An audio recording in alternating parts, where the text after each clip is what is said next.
Hello everyone and welcome back to Let's Play Metroid Other M. In the last one we made our way further into Sector 3 chasing down our old mysterious creature. And now it's time for probably the most infamous scene in the game. If not the most, second most, depends on who you talk to.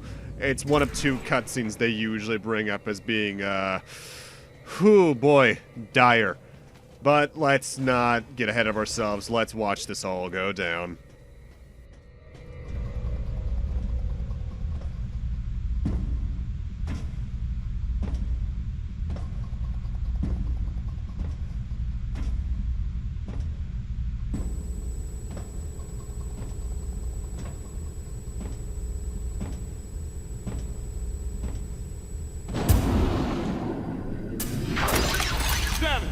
Get out the way!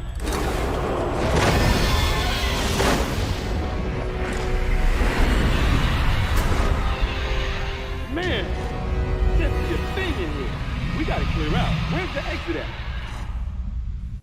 Forced first-person segment, you gotta find the door, which is just slightly to your right. Harder to see on a CRT, though, just due to bad lighting.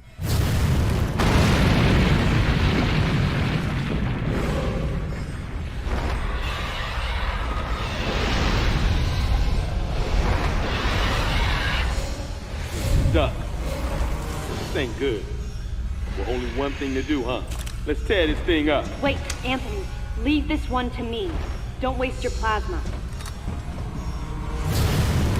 And now we gotta find another way to light this place up. Samus, blast the eruption port to get the magma flowing. You gotta find it first, though. Sometimes it's not as cooperative to be spotted like it was just there. Use your super missiles. So the way super missiles work in this game is the exact same way they work in Metroid Prime. So this is the first time we're seeing this on the channel. They're basically charged shot missiles. They use 5 per shot, and you gotta do a charge shot to do them, but they are absurdly powerful. They should be your main way of doing damage to boss fights moving forward, should you get enough time to charge them up, that is. Just charge up a charge shot, and fire!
Samus, do you copy?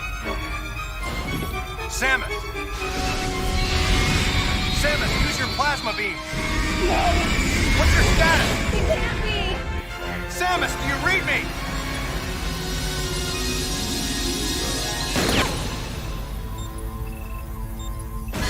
Samus!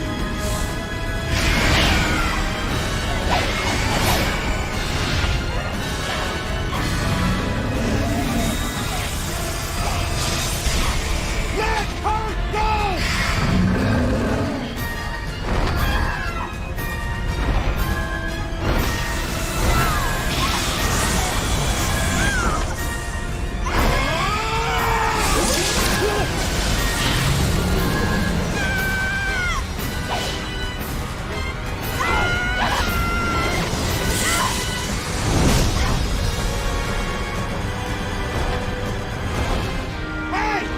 Hey, Pop!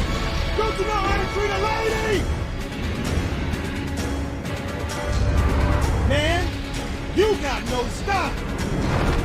I think I gotta teach you a lesson about settlement. Come on! Anthony, you're the only well-written thing in this game. Anthony! Don't do it! Come on!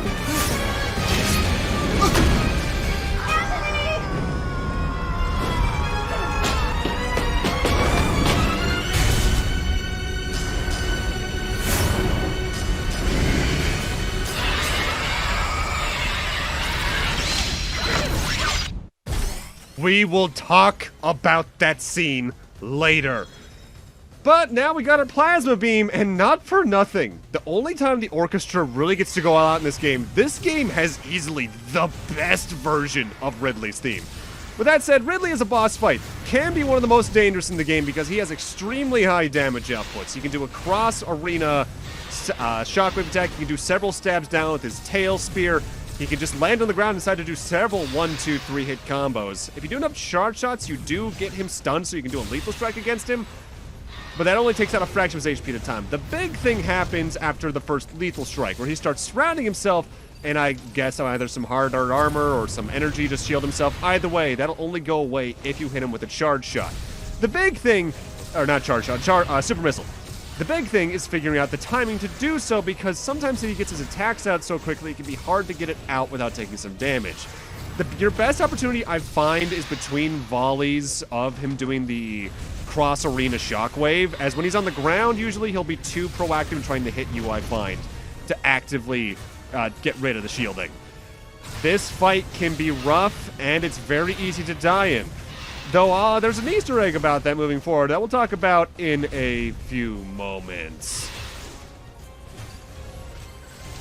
Despite how that scene went, Ridley isn't a very hard boss, but he can be easily the hardest in the game, especially on the game's hard mode you unlock after, I forget if you get it for beating it or 100% completing it. Because that mode, getting a little bit ahead of ourselves, does make the game quite a bit harder, as the name entails.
I wondered if Anthony was conscious as he hit bottom.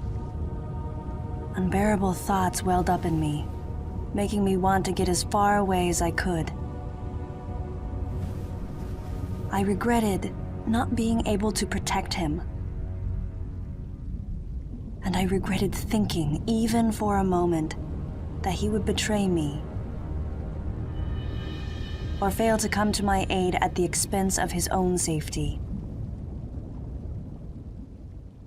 I really think you didn't need that particular dialogue there. You could have just had her thinking about him because we know they were friends, and that would have been a much more powerful version of that scene. Alright, so let's talk about it. First off, I don't mind Ridley coming back the way he did. We didn't know much about his species biology, so them becoming a little Pokemon, then a Digimon, then a Ridley, I don't mind. The Samus reaction is the weird thing. Because at this point, she has taken care of him time and time again. At this point, she's fought him a minimum of at least, if you're counting the Prime trilogy, I think 5 times. And the thing is with PTSD, of course, you can't always predict it. Like, there was one time back, I forget exactly what book we were reading in high school. It was like Things We Cared or something like that. We went to either it was a Korean or a Vietnam War memorial. And there was a thunderstorm that day, and one of the people who was there, one of the veterans, did have an attack because of the thunder. But there is also a factor of you've also already killed him so many times. There is a factor of you being used to it at this point.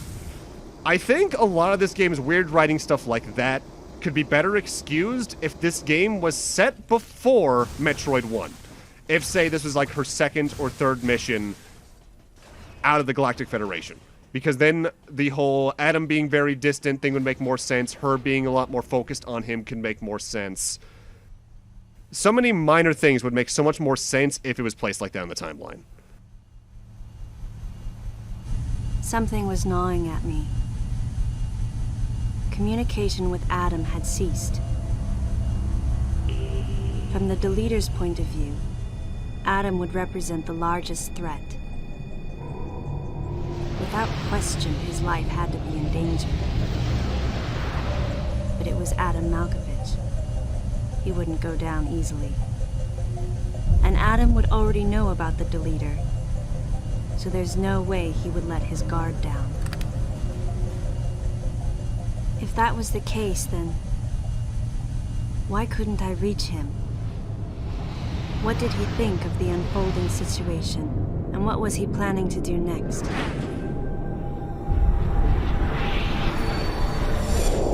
My racing thoughts started to frustrate me.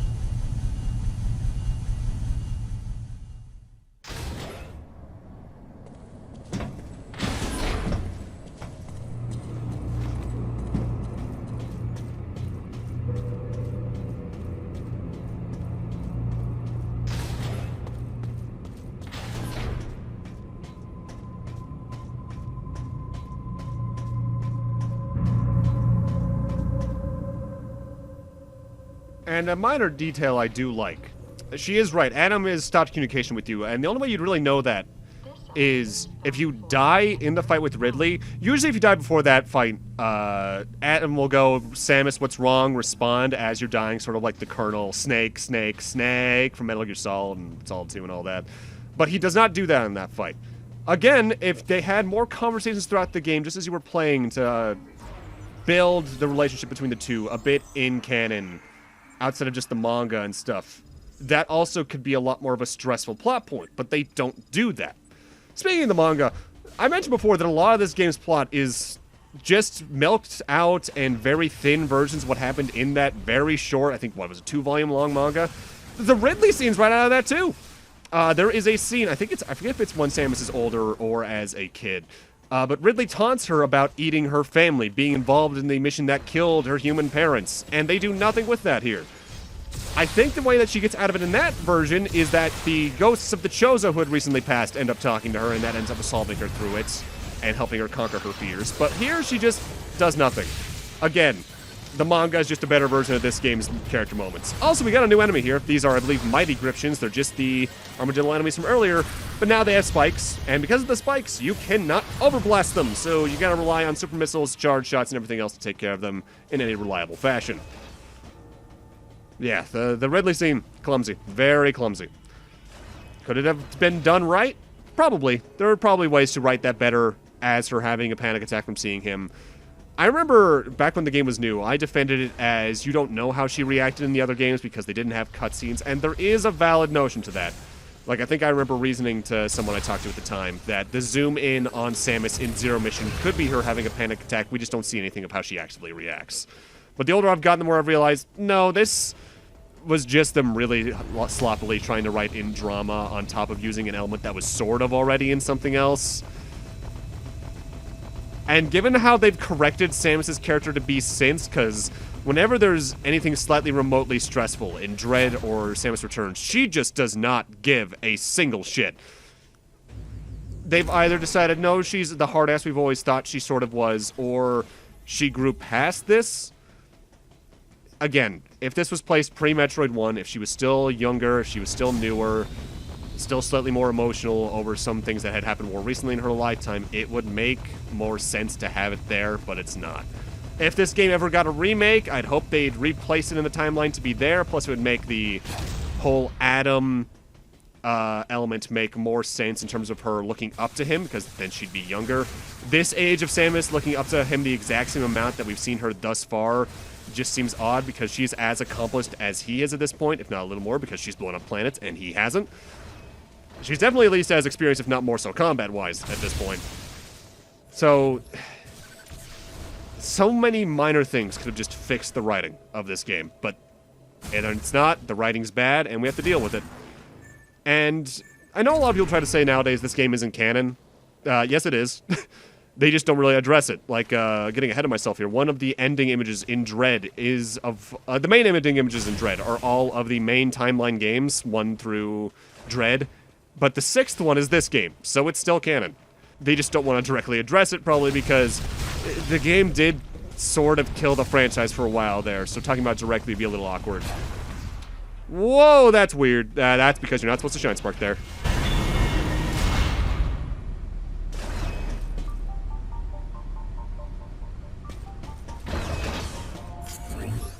Was that them reusing the animation of him from the later we first talked about him? Either way, forced first-person segment, look at the computer.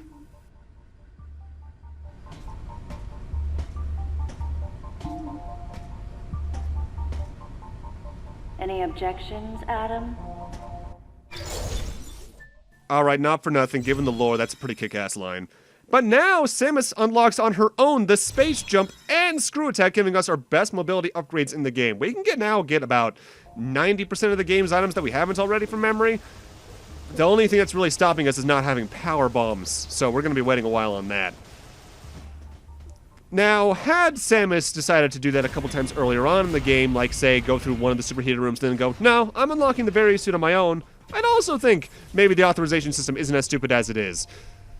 With that said, they definitely did need to hide the screw attack and space jump behind some wall of some sort, because, infinite jumping that doesn't allow you to gain vertical height in this game as much, more so it's to keep altitude, is really broken, and also the screw attack is just absurdly powerful, so I'm glad we didn't have that the entire game. But with that, I'm going to need to end this off here. Thank you guys for watching, and in part 13, a whole lot of plot. See you guys then.